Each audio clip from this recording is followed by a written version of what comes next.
السلام علیکم۔ عرش فلک از بسمہ بھٹی، ایپیسوڈ 8۔ وہ دکھتے سر سے خود کو جاب کے لیے تیار کر رہی تھی۔ سر پر دوپٹہ پن کیا اور دروازے کی طرف بڑھی۔ آہ! جیسے ہی دروازہ کھلا تو اسے زور کا دھکا لگا اور وہ بری طرح لڑکھڑا کر زمین پر گر گئی۔ ساتھ ہی چند قدموں کے اندر آنے کی آہٹ محسوس ہوئی۔ وہ شدید درد سے سر تھامے سنبھلی اور سامنے دیکھا۔ اس کی آنکھیں پوری طرح کھل چکی تھیں۔ خوف سے اس کا دل رکنے جیسا ہو گیا۔ سامنے فیضی اور اس کے گروپ کی لڑکیاں کھڑی تھیں۔ فیضی تو آنکھوں میں خون لیے سخت نظریں سامنے گاڑے کھڑی تھی۔ اشمال نے ایک نظر فیضی پر اور پھر اس کے پیچھے اسی قسم کی لڑکیوں کو دیکھا۔ وہ بری طرح ڈر گئی۔ یقیناً وہ کسی اچھے مقصد کے لیے نہیں آئی تھیں۔ اس کے ڈر سے جسم میں جان ہی نہ رہی کہ وہ اٹھ سکے اور وہیں زمین پر ہی جسم سے جان چھوڑ دی تھی۔ وہ اکیلی تھی اور اس کے سامنے 5-6 تھیں۔ میرا کہاں ہے؟ فیضی نے اس پر نظریں گاڑے سنجیدگی سے پوچھا۔ جبڑے بھینچے ہوئے تھے۔ اشمال نے سہم کر اسے دیکھا۔ اس کی آواز تو نہ نکلنے کا نام لے چکی تھی۔ میرا کہاں ہے؟ فیضی نے لفظوں پر زور دے کر کہا۔ اشمال نے خوفزدہ آنکھوں سے اسے دیکھتے گلا نم کیا۔ وہ آپ اپنے گھر گئی ہے۔ آواز میں صاف لڑکھڑاہٹ تھی۔ اسے نہیں معلوم تھا کہ وہ کیوں آئی ہیں، مگر ان کی موجودگی کبھی بھی کسی کے لیے اچھی نہیں رہی۔ کب آ رہی ہے وہ؟ فیضی اس کے سامنے پاؤں کے بل بیٹھی اور اس کی آنکھوں میں آنکھیں ڈالتے سوال کیا۔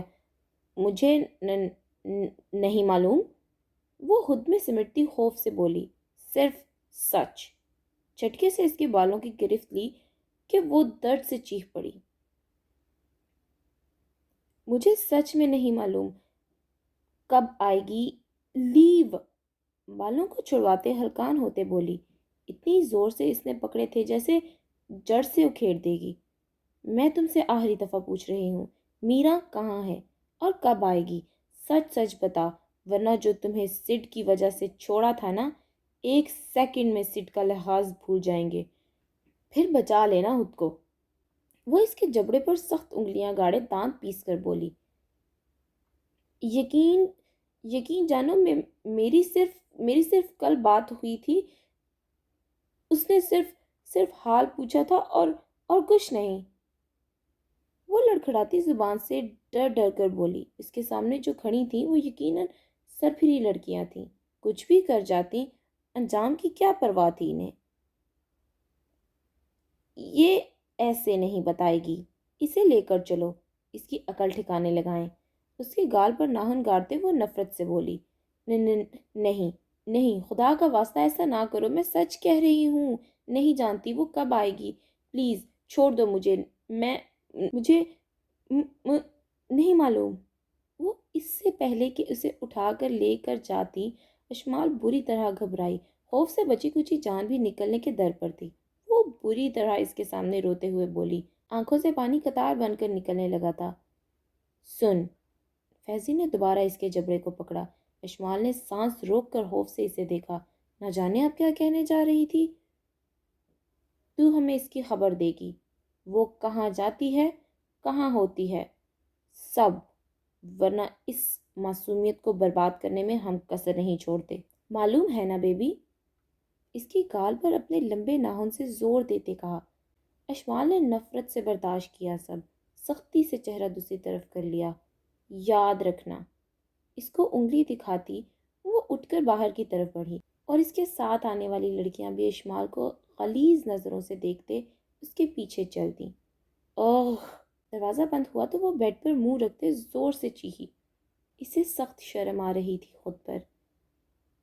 ہر بار کیوں اتنی بے بس ہوتی تھی؟ ان کے سامنے کیوں ڈر جاتی تھی ایسیوں سے؟ اس میں کیوں وہ جگرا نہیں تھا جو وہ ہمیشہ میرا میں دیکھتی تھی؟ میرا کبھی ان کے سامنے نہیں جھکی تھی اور خود یہ اتنی ڈرپوک تھی کہ کچھ کر نہیں پاتی تھی۔ اسی ڈر نے کئی بار ان کو شہ دی تھی۔ کتنی دفعہ وہ اس کا شکار کرنا چاہ رہی تھیں۔ ہر بار ہی میرا کسی فرشتے کی طرح اس کو بچاتی تھی اور اب اس کو وہ نیا فرمان سنا گئی تھیں۔ وہ اور میرا کی خبر دے، وہ کبھی اتنا بڑا کھیل نہیں کھیل سکتی تھی، اور اگر وہ نہ یہ کرے گی تو یقیناً وہ اس کو چھوڑیں گی نہیں۔ اور اس کے پیچھے کون سا اپنے بیٹے تھے جو اس کی موت پر سوگ مناتے؟ ہاں، صرف ایک ہی تھا کہ جس کی وجہ سے اس کی سانس چل رہی تھی۔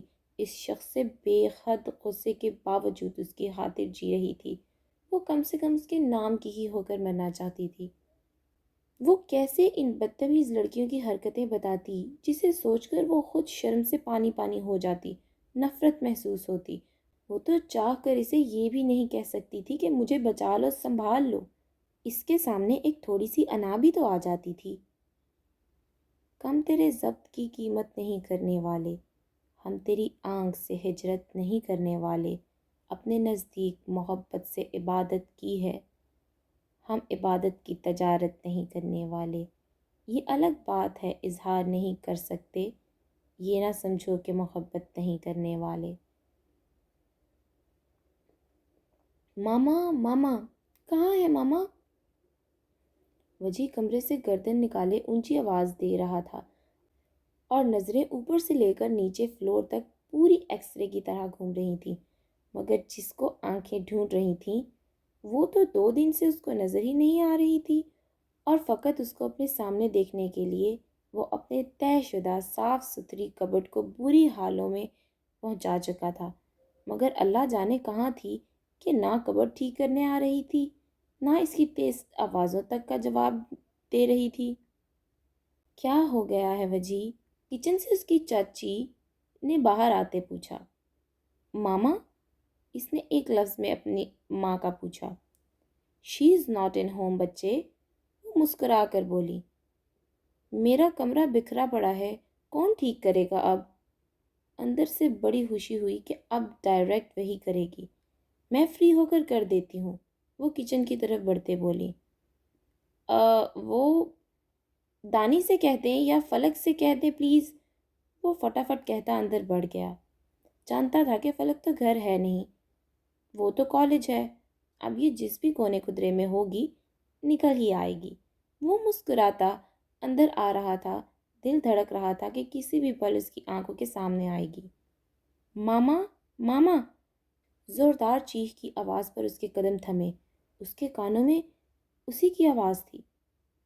وہ اسی قدموں سے باہر کی طرف بھاگا، نیچے ریلنگ سے دیکھا، اس کے پیروں سے زمین نکل گئی سامنے کا منظر دیکھ کر۔ وہ بری طرح کانپتے تڑپتے اپنی ماں کو کچھ بتانا چاہ رہی تھی۔ دانی، چندا، وہ ان کی بازوؤں میں جھول گئی۔ وجی کے اوسان ہتا ہو گئے۔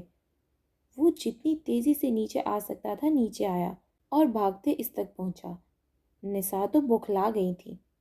اسے بازوؤں میں بھرتے وہ باہر کی طرف بڑھا۔ اسے صرف یہ نظر آ رہا تھا کہ اس کی زندگی کی آنکھیں بند ہیں، اور وجاہت المیر سلطان اپنی زندگی کی ایسی خاموشی کسی صورت برداشت نہیں کر سکتا تھا۔ اسے ابھی یہ نہیں جاننا تھا کہ کیا ہوا، اسے بس اس وقت اس کی تڑپ، اس کا خوف سے ہانپنا نظر آ رہا تھا، اور بے جان پڑی اس کے بازو میں وہ اس کی جان کو سولی پر لٹکانے کے در پر تھی۔ سی، آرام سے، وہ درد سے کرایا۔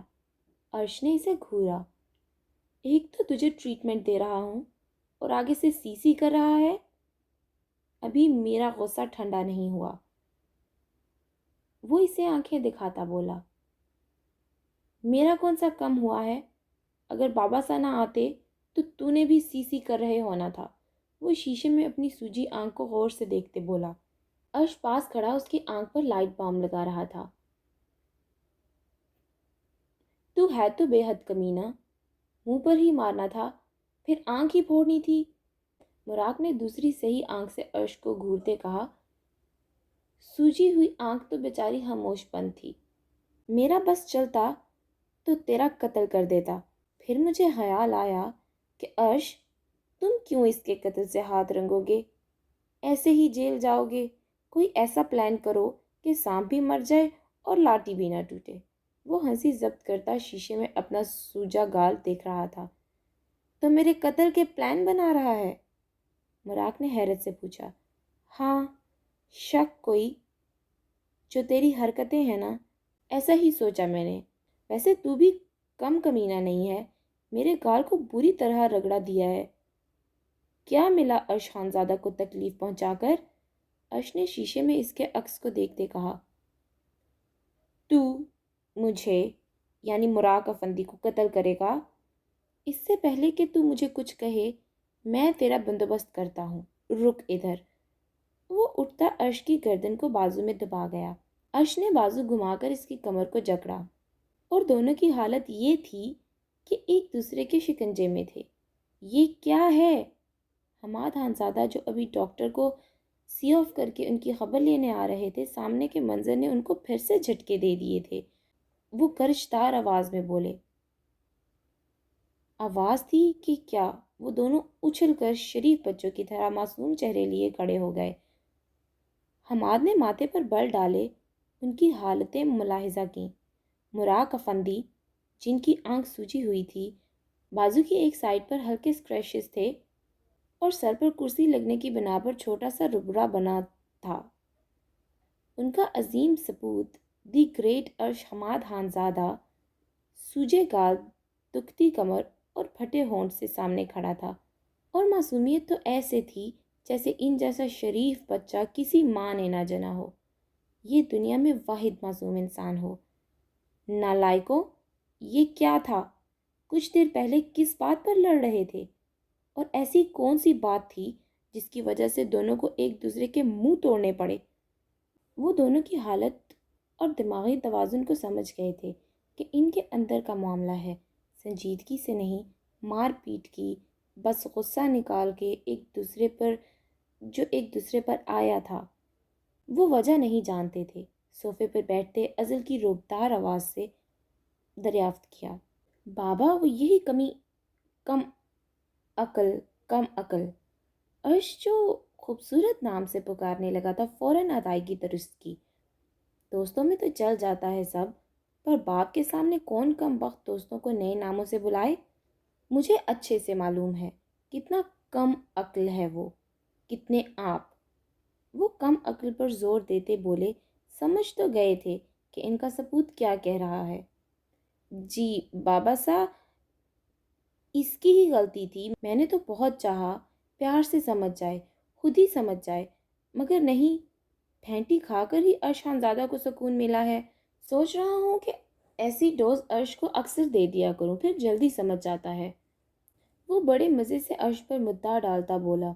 وہ ذہن میں وہ وقت لاتے بولا تھا جب اس نے ارش کو کافی پیار سے سمجھایا تھا کہ ابھی میرا کی شادی کا نہ سوچے، مگر ارش کو جب تک مراق کا مکہ نہ پڑا وہ سمجھا نہیں۔ اور آپ کی کیا رائے ہے؟ حماد نے سپاٹ لہجے سے ارش پر طنز کیا۔ بابا، میں نے بھی چاہا تھا کہ سکون سے ساری بات کرے، مگر نہیں، اپنی ہی سائنس جھاڑ رہا تھا، یہ نہیں وہ نہیں، یہ تو ایسے ہے وہ تو ایسے ہے، سیدھی طرح بات اسے آ ہی نہیں رہی تھی، مجبوراً مجھے دو دو ہاتھ کرنے پڑے، اور اگر دوبارہ نہ سدھرا تو دوبارہ یہ حالت اس کی کروں گا۔ وہ بھی اس منظر کو سوچتے بولا جب وہ ویٹ کر رہا تھا کہ مراق خود کنفیس کرے، مگر نہ جی، وہ ادھر ادھر کے الٹے جواز دے رہا تھا کہ میرا ایسے ہے، میرا ویسے ہے، اس کی ایج کیا ہے، اس کی پڑھائی ہے، سیدھی طرح بولتا کیوں نہیں کہ پسند کرتا ہے؟ جب گھی سیدھی انگلی سے نہ نکلے تو ٹیڑھی کرنے میں آخر کیا حرج ہے؟ اچھا، اور اس ساری گفتگو کے پیچھے کون ہے مدعا؟ دونوں کی باتوں کے بعد وہ اٹھ کر ان کے مقابل آ کر بولے۔ دونوں نظریں چرا رہے تھے، کوئی بھی کم سے کم ابھی سب بیان نہیں کرنا چاہتا تھا۔ یہ دونوں کا معاملہ تھا، وہ حماد کو داخل نہیں کرنا چاہتے تھے، مگر ان کی ایکس رے کرتی آنکھیں، ایسا لگ رہا تھا جیسے آنکھیں اندر جا کر دماغ اور دل کی باتیں پڑھ لیں گی۔ خدا کسی کو ایسی ایکس رے کرتی آنکھیں نہ دے۔ آمین۔ دونوں یک زبان بولے، پھر چونک کر ایک دوسرے کو دیکھا اور ہنسی ضبط کرنے کے چکروں میں سرخ چہرے جھکا لیے۔ حماد خاموش تھے، یقیناً کچھ سوچ رہے تھے۔ دھیرے سے دونوں ہاتھ اٹھائے، ایک مراق کے اور دوسرا ارش کے کندھے پر رکھا وہ دونوں کمپوز ہوتے ان کی طرف متوجہ ہوئے۔ میری بیٹی کھلونا نہیں جس پر شرط لگا کر بازی جیتی جائے یا ہاری جائے۔ وہ مرد میرے نزدیک مرد نہیں جس میں اپنی چاہت حاصل کرنے کی طاقت نہ ہو، اور وہ مرد بھی مجھے قبول نہیں جو اپنے دوست پر ہاتھ اٹھائے۔ وہ سنجیدگی سے کہتے دونوں کی سانس سکا گئے تھے۔ مراق تو پٹر پٹر حماد کو دیکھ رہا تھا کہ کیسے بات کی جڑ تک پہنچ جاتے ہیں۔ کیا سچ میں ایکس رے لگے ہیں ان کی آنکھوں میں کہ میری آنکھ سے اندر جا کر بات پکڑ لی؟ اور اگر دونوں آنکھیں صحیح ہوتی تو پھر تو بابا صاحب نے میرے اندر کی کوئی پرائیویسی رہنے نہیں دینی تھی۔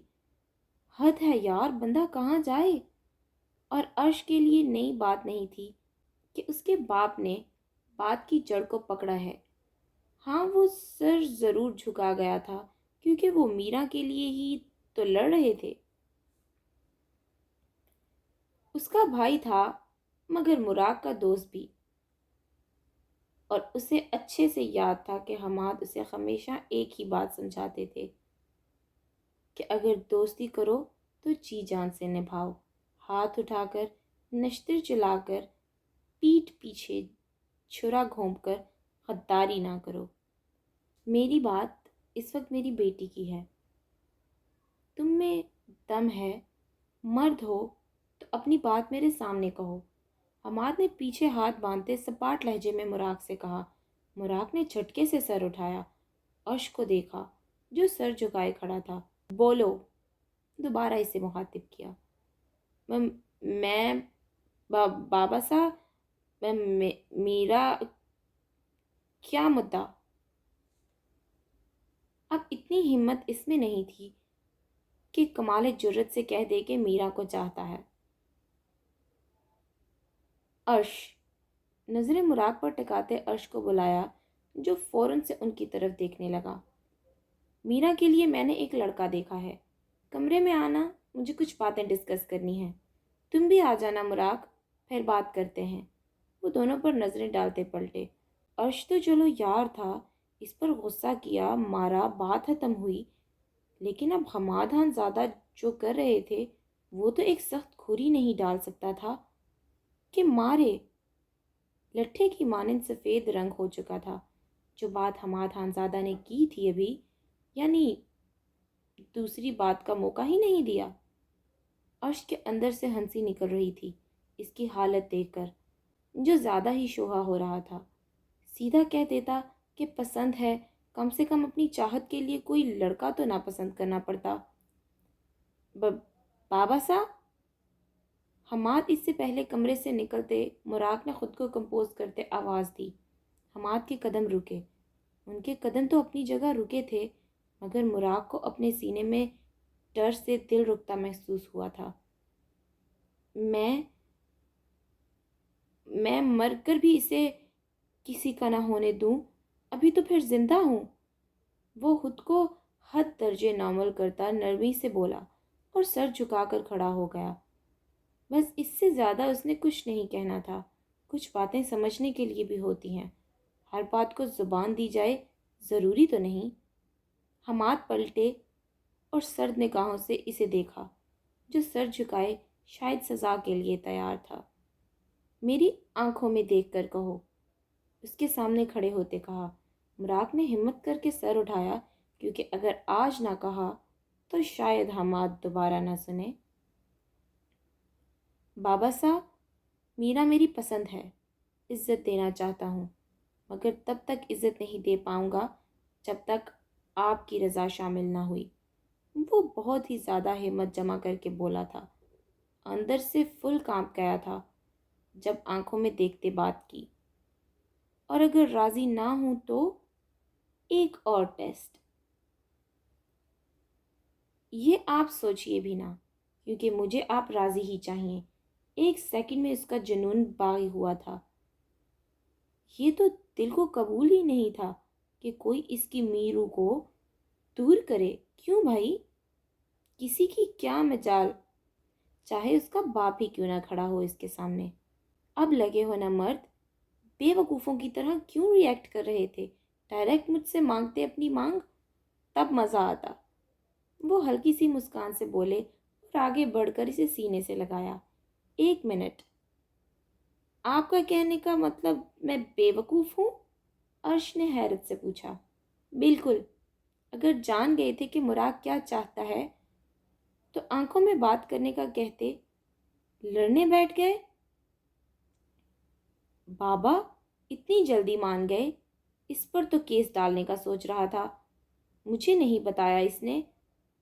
عرش کو یہ اب برداشت نہیں ہو رہا تھا کہ اتنی آسانی سے لڑکی مل رہی تھی اس کو۔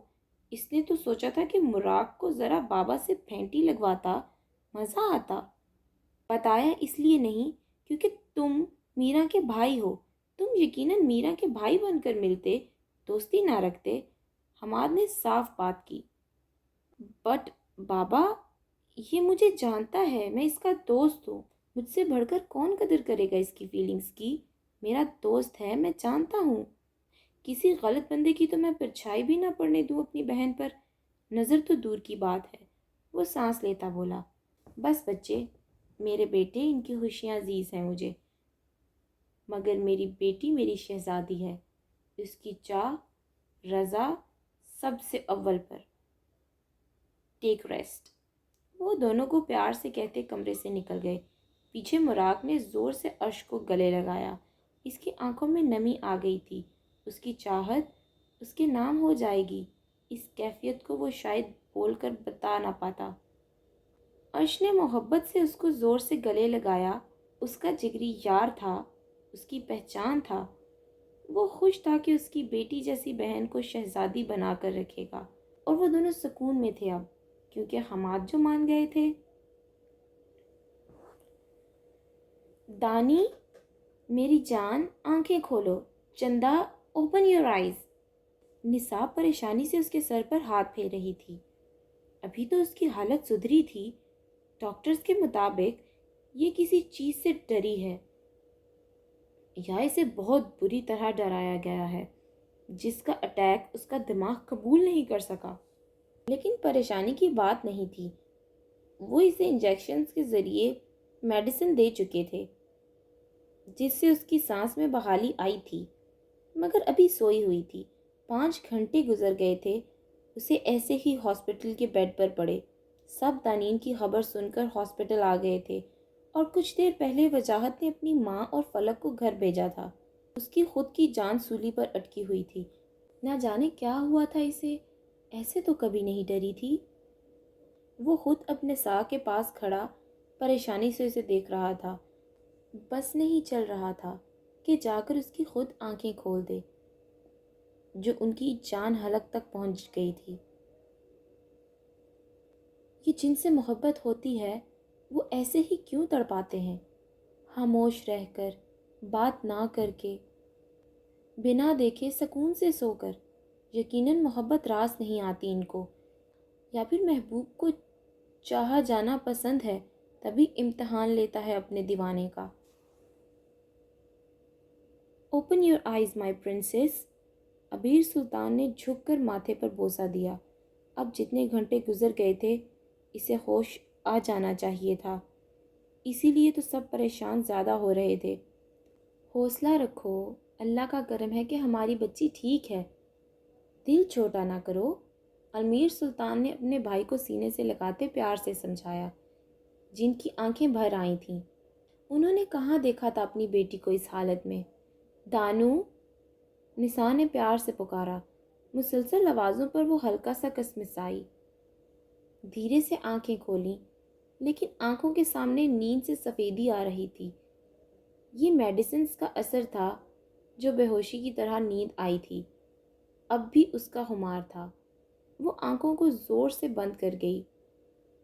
پھر وہی منظر اچانک آنکھوں میں آ گئے۔ نن نن ما ما بابا، وہ بوکھلاتی زیر لب تڑپنے لگی۔ اس کی حلق سے آواز نہیں نکل رہی تھی، لیکن محسوس کر سکتے تھے کہ وہ اس وقت ڈر رہی ہے۔ چندہ، جی میری جان، ماما آپ کے پاس ہے، میری شہزادی کے پاس۔ وہ جلدی سے آگے ہوتی اس کے ماتھے پر پیار کرنے لگی، حوصلہ دینے لگی۔ اس کیفیت میں وہ شاید اپنی ماں کی آواز پہچان گئی تھی، تبھی تھوڑا سا اٹھتے اپنی ماں کی گود میں چھپتے رو دی۔ عبیر اور المیر بھی اس کی حالت پر پریشان ہو گئے۔ وجی تو بس خاموش نگاہوں سے اس کی حالت دیکھ رہا تھا۔ اس کے بس میں ہوتا تو ہر اس چیز کو دنیا سے ہی فارغ کر دیتا جس نے اس کی دانین کو تکلیف دینا چاہی۔ ماما، وہ وہ نو، مجھے نہیں کالج جانا۔ ماما، اس نے میری کلائی پکڑی، مروڑی، مجھے چاقو سے ڈرایا۔ ماما، بچا لو۔ وہ روتی پلکتی اپنی ماں سے لپٹی بول رہی تھی۔ عبیر اور المیر تو پریشان ہو گئے اس کی بات پر، لیکن وجی کی آنکھیں سب سے سرخ ہو چکی تھیں۔ نساء نے حیرت سے اپنی بیٹی کو دیکھا جو کیا کہہ رہی تھی۔ کس نے کیا؟ کس نے ڈرایا؟ نساء نے پریشانی سے اس کا چہرہ ہاتھوں کے پیالوں میں لیا۔ ماما، بلاد چودھری کا بیٹا زرون۔ ماما، وہ پھر سے ڈر گئی تھی۔ نساء تو نام سن کر ساکت ہو گئی۔ اس کی تو سانس بھی رک گئی تھی۔ یہ کیسا نام اس نے بتا دیا تھا؟ عبیر اور المیر کے ماتھے پر غصے سے شکنیں آ گئیں۔ یہ کیا ہے نساء؟ عبیر کی کرشدار آواز گونجی۔ وہ قطعاً اپنی بیٹی کے ساتھ ایسا ہوتے نہیں دیکھ سکتے تھے۔ اور وہ کس کا نام لے رہی تھی؟ اتنے بھیانک چودھری کردار رکھتے تھے۔ نساء خاموش فرش پر نظریں ٹکائے بیٹھی تھی۔ ان کو نہیں علم تھا کہ بات یہاں تک جائے گی۔ بولو نساء، یہ کیا ہے؟ اس بار المیر سلطان بھی بولے۔ بابا، چاچو، ریلیکس۔ وجاہت خود کو کمپوز کرتا بولا۔ عبیر غصے سے کمرے سے باہر چلے گئے۔ وہ کم سے کم اس وقت اپنا غصہ کنٹرول نہیں کر سکتے تھے۔ المیر بھی ان کے پیچھے گئے تاکہ وہ کوئی نقصان نہ کر دے۔ وجاہت چلتا نساء کے پاس آیا جو خاموش تھی اور چہرے پر ہراساں اور خوف کے اثرات تھے۔ چاچی، ریلیکس۔ وہ ان کے ماتھے پر بوسہ دیتا سینے سے لگا کر بولا۔ وہ ہوش میں آئیں اور فوراً اٹھتے تیزی سے کمرے سے باہر چلی گئیں۔ وجاہت کو نہیں معلوم تھا کہ یہ سب کیا ری ایکٹ کر رہے ہیں اور کیا ایسا کیا ہے بلاد چودھری کے ساتھ جو سب اتنے پریشان ہو گئے، اور سوال بھی اس کی نساء چاچی سے ہو رہے ہیں۔ وہ اس کشمکش کو فی الحال پرے رکھنا چاہتا تھا کیونکہ اس کی متاع جاں کو ابھی اس کی ضرورت تھی۔ تانین، وہ اس کے پاس بیٹھتا پیار سے بولا۔ تانین کا جسم کانپ رہا تھا۔ یقیناً وہ وجاہت کے سامنے خود کو کمپوز کرنے کی کوشش کر رہی تھی۔ اس کی سسکیاں صاف سنائی دے رہی تھیں۔ تانی، اس کی لٹ کو کان کے پیچھے اڑسا۔ وہ جو بند باندھنے کی کوشش میں لگی تھی، اس کی آواز سے جھٹ پگھلتی اس کے سینے سے لگتے کھل کر رونے لگی۔ وجاہت نے سختی سے آنکھوں کو بند کیا اور اس کو سینے میں بھینچا۔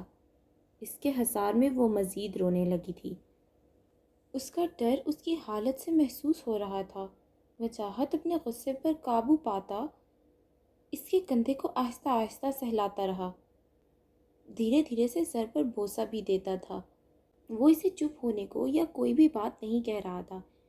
ایک نہ تو وہ خود اس حالت میں تھا کہ جواب دیتا، اور اس کی حالت ڈری ہوئی تھی۔ جتنا خود کو ریلیکس ہوتی اتنا بہتر تھا۔ بس جب وہ کافی دیر روتی رہی تو پیار سے اس کے سر پر بوسہ دیتے کہا۔ وہ بھی سنک سنک کرتی خود کو نارمل کرنے لگی، لیکن خود کو اس سے دور نہیں کیا۔ اس کی باہوں میں بے حد سکون تھا، ایسا سکون جیسے اس کی جان سلامت ہو، ایسا سکون جیسے سانسوں پر پہرے ہٹ جائیں۔ تحفظ تھا اس کی پناہوں میں۔ وہ کم سے کم ابھی اس سکون سے دور نہیں ہونا چاہتی تھی۔ اتنی زور کی کلائی موڑی تھی، وہ سوں سوں کرتی دکھ سے بولی۔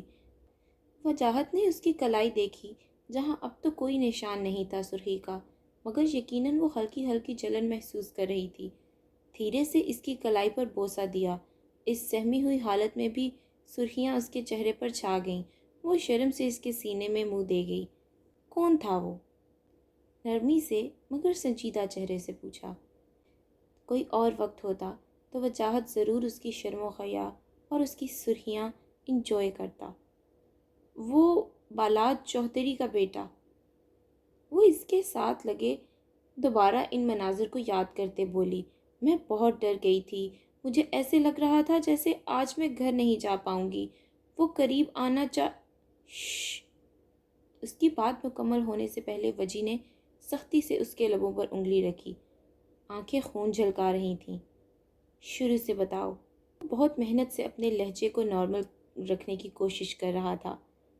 دانین نے اسے دیکھا، پھر بتانے لگی، ہے بیوٹی۔ وہ اپنی کلاس لینے جا رہی تھی کہ اسے پیچھے سے آواز آئی۔ وہ اگنور کرتی آگے کوریڈورز میں آ کر چلنے لگی۔ تمہیں میری آواز نہیں آ رہی؟ دفعتاً کسی نے اس کا ہاتھ پکڑا اور دیوار سے پن کیا۔ وہ اس اچانک حملے پر خوف سے ہلکی سے چیخی۔ اس کے سخت ہاتھ اس کی کلائی میں کھب سے گئے تھے۔ یہ کیا بدتمیزی ہے؟ تانین نے سامنے اوباش زارون بالاد چودھری کو دیکھا تو غصے سے کہا۔ ویسے تو اس کی جان ہوا میں اٹکی ہوئی تھی۔ وجاہت اور اپنے بابا تایا کے علاوہ کسی کے بھی کب ایسے قریب آئی تھی، اور سامنے کھڑا گنڈا سخت لڑکا تھا۔ ڈر سے ٹانگیں کانپ رہی تھیں۔ بدتمیزی؟ ابھی دکھائی کہاں؟ وہ خباثت سے ہنستا پکڑی ہوئی کلائی مروڑ گیا۔ اوہو! وہ درد سے بلبلا اٹھی۔ اسٹوڈنٹس اکٹھے ہو رہے تھے، مگر کسی میں ہمت نہ تھی کہ جا کر اسے روکے۔ ارے جانا، تم کہاں تھی اب تک؟ وہ اس کی حالت پر ہنستا مکار لہجے میں بولا۔ چھوڑو، میرا ہاتھ چھوڑو مجھے۔ وہ بہت بری طرح ڈر گئی تھی۔ ایسے ہی چھوڑ دوں؟ اس کے چہرے کے قریب چہرہ لاتے دوبارہ خباثت سے بولا۔ تانین نے نفرت سے چہرہ دوسری طرف موڑا۔ سنا ہے تمہیں وجاہت کے نام کر دیا ہے؟ لفظوں اور لہجے میں کاٹ تھی۔ دور ہٹو مجھ سے تم! وہ روتی بولی، اس کا تنفس پھول رہا تھا۔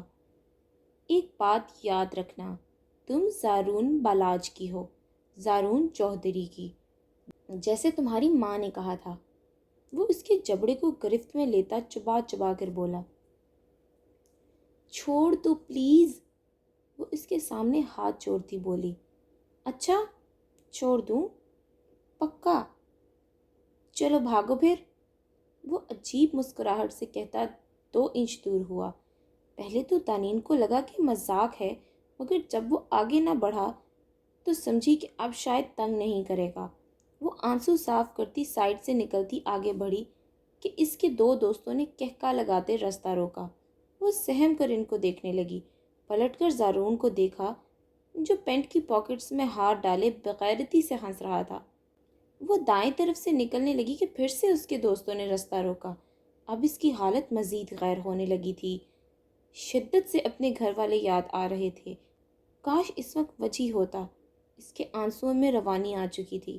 اسے نہیں یاد تھا کہ وہ کہاں ہے۔ اسے بس اب کسی بھی صورت گھر جانا تھا۔ وہ ہچکیوں سے روتی اب تیسری طرف گئی، وہاں زارون خود آ گیا۔ پلیز پلیز جانے دو! وہ بلک بلک کر روتی بولی۔ ارے یار، رونے لگ گئی بچی تو! وہ اس کی حالت پر بولا اور سب نے کہکے لگائے۔ بھاگو، اس سے پہلے کہ میں تمہیں کھا جاؤں! وہ ہنستا مکروہ لہجے میں بولا۔ وہ سائیڈ رستے سے نکلتی بھاگتے ہوئے پارکنگ پہنچی، پیچھے ان کے کہکے لگے۔